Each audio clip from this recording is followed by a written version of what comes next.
Olá amigos, estou de volta, sou o professor Carlos Augusto Monteiro. Estamos aqui no curso preparatório para a primeira fase da OAB, abordando os principais assuntos de processo do trabalho. Esta aula é a aula de número 31, onde iremos abordar o processamento do recurso ordinário.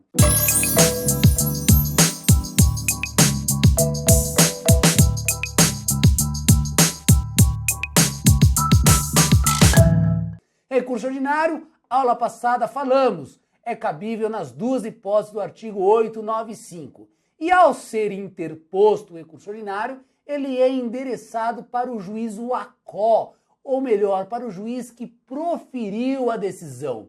Então, na primeira hipótese do artigo 895, que é das sentenças do juiz da vara, proferida a sentença lá na vara, o recurso ordinário será endereçado para o próprio juiz que julgou a sentença. Por que eu vou endereçar a petição de encaminhamento para ele? Para ele reanalisar? Claro que não. Recurso ordinário não permite que o juiz volte atrás.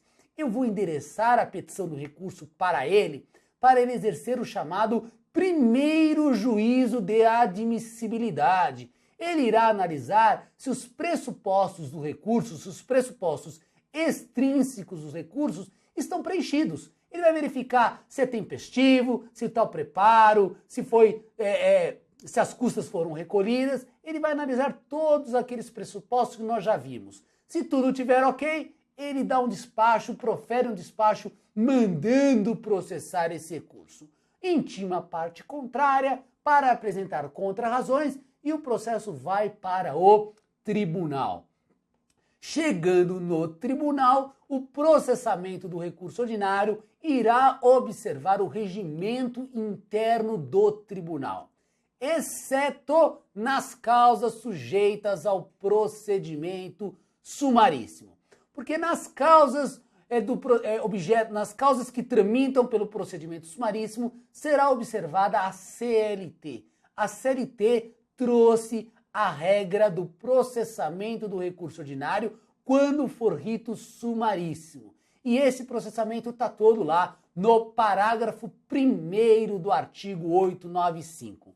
E os termos do parágrafo 1º do 895 você precisa conhecer porque cai na prova da OAB. Toda hora, principalmente naquelas questões, a assertiva 1 e 2 estão corretas, a 3 e 4 estão erradas. Nessas questões, o examinador costuma colocar um desses incisos do parágrafo 1º. Vem aqui para a tela, está lá 895. Nas reclamações sujeitas ao procedimento sumaríssimo, o recurso ordinário, inciso 2, será imediatamente distribuído, uma vez recebido no tribunal, devendo o relator liberá-lo no prazo máximo de 10 dias e a secretaria do tribunal ou turma colocá-lo imediatamente em pauta para julgamento sem revisor. Volta a imagem aqui para mim, é a determinação do inciso 2. Não há aqui, é necessário a leitura do dispositivo, porque o que cai na prova é o texto da lei. Então, chegou no tribunal, tem que ser imediatamente distribuído, sem passar pela secretaria. Vai direto para o relator. O relator tem um prazo de 10 dias para liberar para a secretaria da vara, que já vai colocar, já irá inserir numa pauta de julgamento sem revisor. O revisor será decidido, será determinado lá na audiência de julgamento. Depois, volta aqui para a tela. Inciso 3, terá parecer oral do representante do Ministério Público presente à sessão de julgamento, se este entender necessário para o parecer, com registro na certidão. Item 4, inciso 4, terá acórdão consistente unicamente na certidão de julgamento, com a indicação suficiente do processo e a parte dispositiva, e das razões de decidir do voto prevalente. Se a sentença for confirmada pelos próprios fundamentos, a certidão de julgamento registrando tal circunstância servirá de acórdão. Volta a imagem aqui para mim. Então, veja que o processamento do recurso foi simplificado no rito sumaríssimo. No rito ordinário, vai primeiro para o relator, depois para o revisor, depois para o terceiro juiz, depois vai para a secretaria marcar julgamento. E antes do julgamento ainda tem que passar pelo Ministério Público do Trabalho. Em se tratando de sumaríssimo, não. Relator e mais. A lei atribui um prazo para o relator. Tem 10 dias para liberar o processo. Tem 10 dias para analisar o recurso. Em 10 dias tem que liberar, mandar para a secretaria, que vai incluir na pauta de julgamento o mais rápido possível. E o Ministério Público? Parecer oral. Vai ter que dar o parecer oral, se tiver interesse, na audiência de julgamento. E o acórdão será simplificado. Se for apenas mantida a sentença pelos próprios fundamentos, vai ter uma certidão no processo dizendo que a sentença está mantida. Tudo para que o processo ande com maior rapidez. E no rito ordinário? O rito ordinário não está na CLT qual é o processamento do RO no rito ordinário. Por isso que é observado os regimentos internos dos tribunais. Para você que vai prestar OAB, tem que ficar atento a este parágrafo 1º do artigo 895 da CLT. Muito bem, chegando no tribunal, seja rito ordinário, seja rito sumaríssimo, será apreciado por um desembargador, por um juiz relator. Esse juiz relator irá apreciar o processo e, dependendo do caso, poderá aplicar a chamada teoria da causa madura. O que é a teoria da causa madura?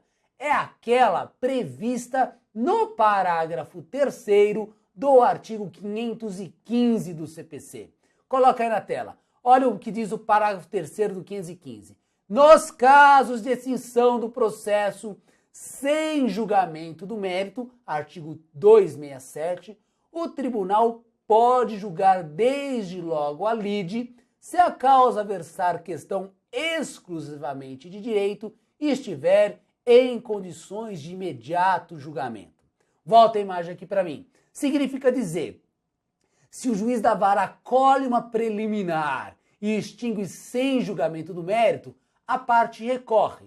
Chegando no tribunal, o tribunal, dependendo da matéria, dependendo da natureza da questão discutida, poderá reformar a sentença e proferir uma nova decisão, sem que tenha que mandar o processo de volta para a vara.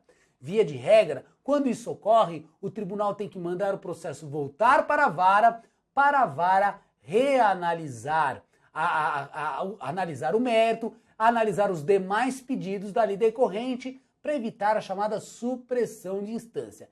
Esta é a regra.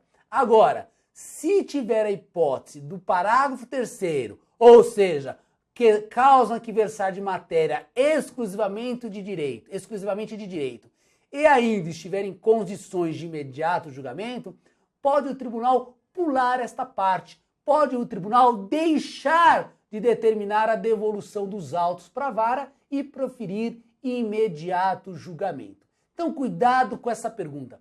Pode o tribunal não devolver o processo para a vara e apreciar diretamente o mérito?